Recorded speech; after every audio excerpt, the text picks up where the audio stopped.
भगवान महावीर के चरणों में शत शत वंदन नमन। आप सभी को मेरा सादर जय जिनेंद्र।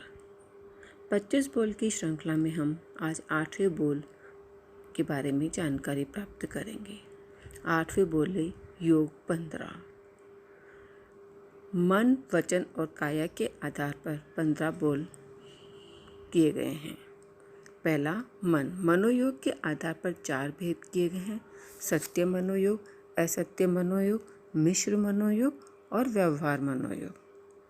वचन योग के आधार पर भी 4 भेद किए गए हैं: सत्य वचन योग, असत्य वचन योग, मिश्र वचन योग, व्यवहार मनोयोग।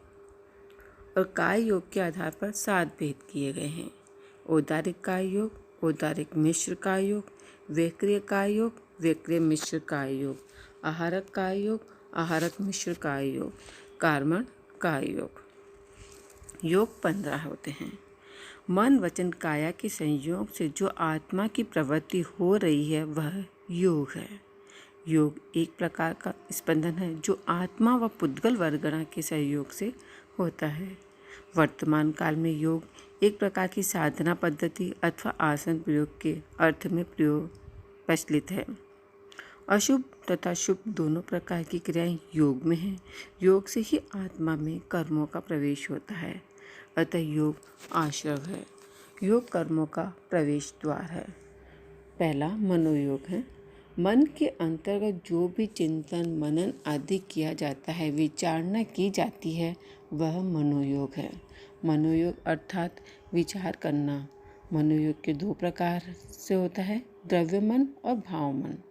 मन की प्रवृत्ति के लिए जो मनोवर्गना के पुद्गल ग्रहण किए जाते हैं वह द्रव्य मनोयोग है। उन ग्रहित पुद्गलों की सहायता से जो मनन होता है वह भाव मनोयोग है। मनोयोग के 4 भेद है। इसका पहला भेद सत्य मनोयोग। सत्य बात के लिए चिंतन करते हैं वह सत्य है, यह सत्य मनोयोग है।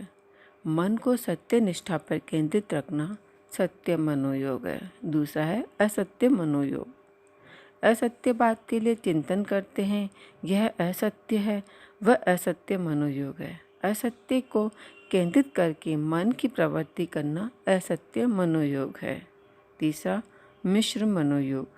सत्य तथा असत्य से मिश्रित मन की प्रवृत्ति अर्थात जिसमें सत्य भी हो और आंशिक असत्य भी हो, इस प्रकार के चिंतन को मिश्र मनोयोग कहते हैं।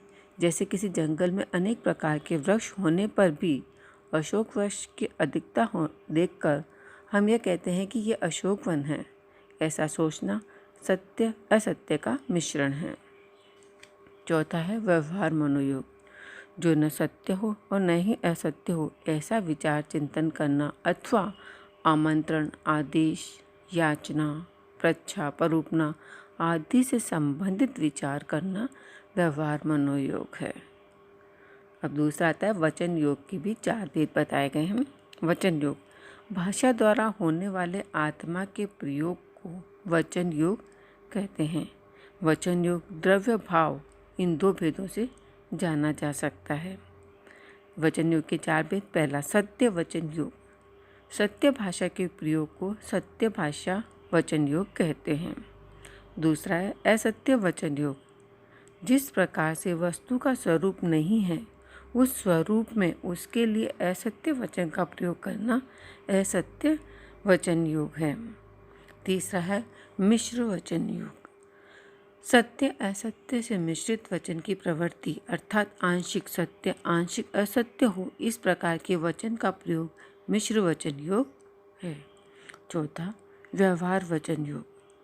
जो वचन न सत्य हो न ही असत्य हो ऐसे वचनों का प्रयोग व्यवहार वचन योग कहलाता है।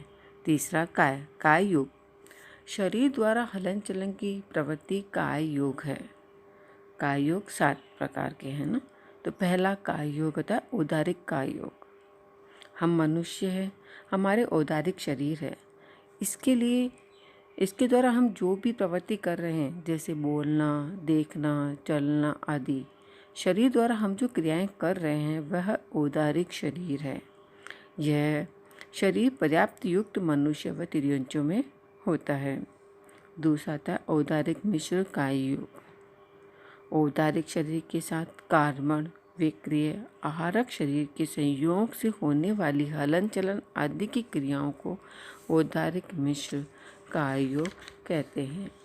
औदारिक शरीर में उत्पन्न होने वाले जीव आहार लेकर जब तक शरीर पर्याप्ति को पूर्ण नहीं करे तब तक औदारिक मिश्र काय योग रहता है।